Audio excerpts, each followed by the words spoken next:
Bon, je le fais aussi en audio, mais comme vous l'avez vu, c'est marqué. Donc, si on en suit certains éléments que j'ai pu avoir, euh,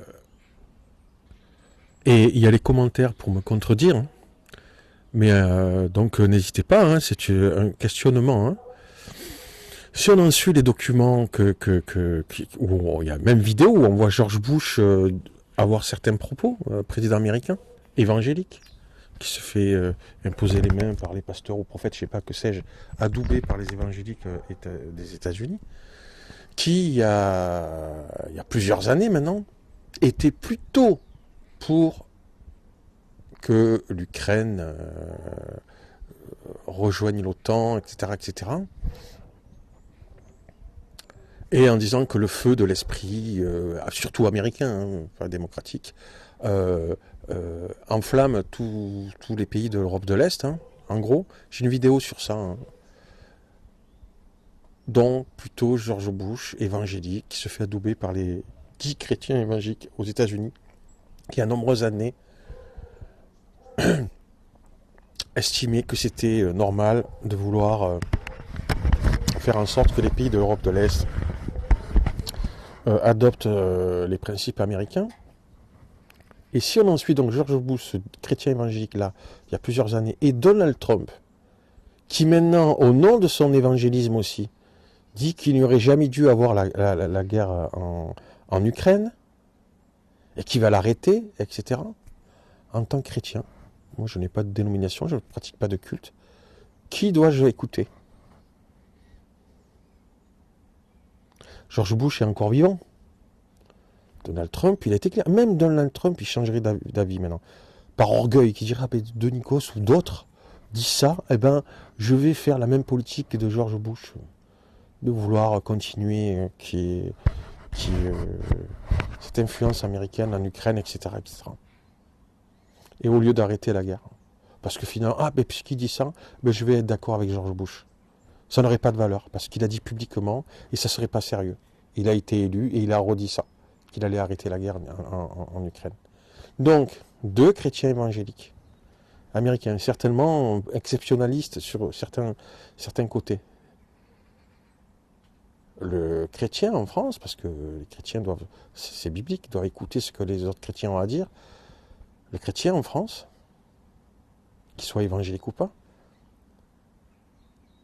qui doit-il écouter? George Bush, président des États-Unis, qui était pour plutôt ce qui s'est passé en Ukraine, et l'influence de l'esprit américain, qui, vous savez, les révolutions orange, etc. Je ne dis pas que je suis pour ou je suis contre.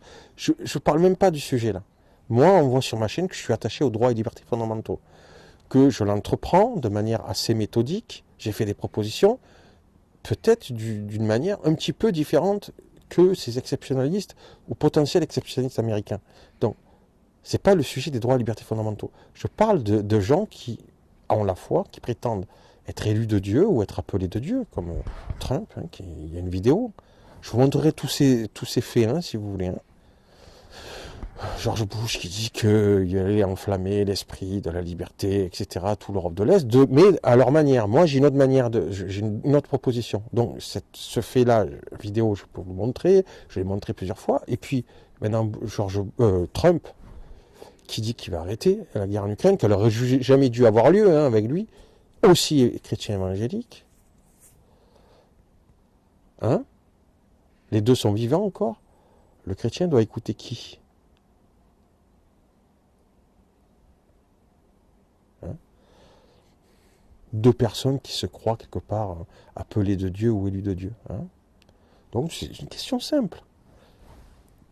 Je ne parle pas des droits et libertés fondamentaux, bien sûr que je suis attaché. Parce que comme le dit Marcel Gaucher, ça vient du christianisme, les droits et libertés fondamentales. Je ne parle pas des chrétiens, ou de tel ou tel chrétien. Moi je ne pratique pas de culte. Le Christ, même les athées philosophes disent, c'est la personne qui a impacté le plus dans le monde. Le Jésus-Christ, qu'on croit qu'il était fils de Dieu ou pas, qu'on soit croyant ou pas, même en tant que... Par exemple, des athées disent que les croyants n'ont pas bien compris Mais c'est l'homme le plus important du monde, qui a amené la démocratie, le respect de la dignité de l'individu, plus que quiconque. Il y a des philosophes, certains qui font du droit, parfois athées, et qui reconnaissent ça. Donc, qu'on soit croyant ou pas, bon, le sujet, c'est pas les droits de l'homme, là, que je parle. Je parle aux croyants, là, qui parfois veulent leur imposer leur vue.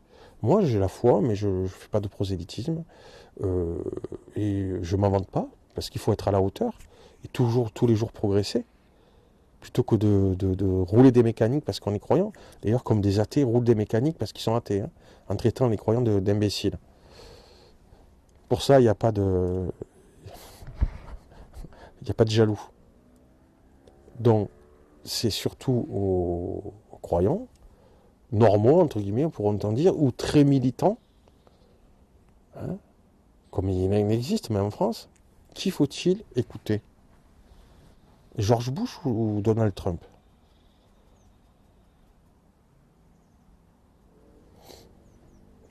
Voilà, en esprit, certains aiment bien dire en esprit. Ben, disons en esprit, alors, voilà. Pas seulement avec l'intelligence, ils aiment bien qu'on dise ça, ben, on va le dire. Avec l'intelligence et en esprit, qui faut-il écouter?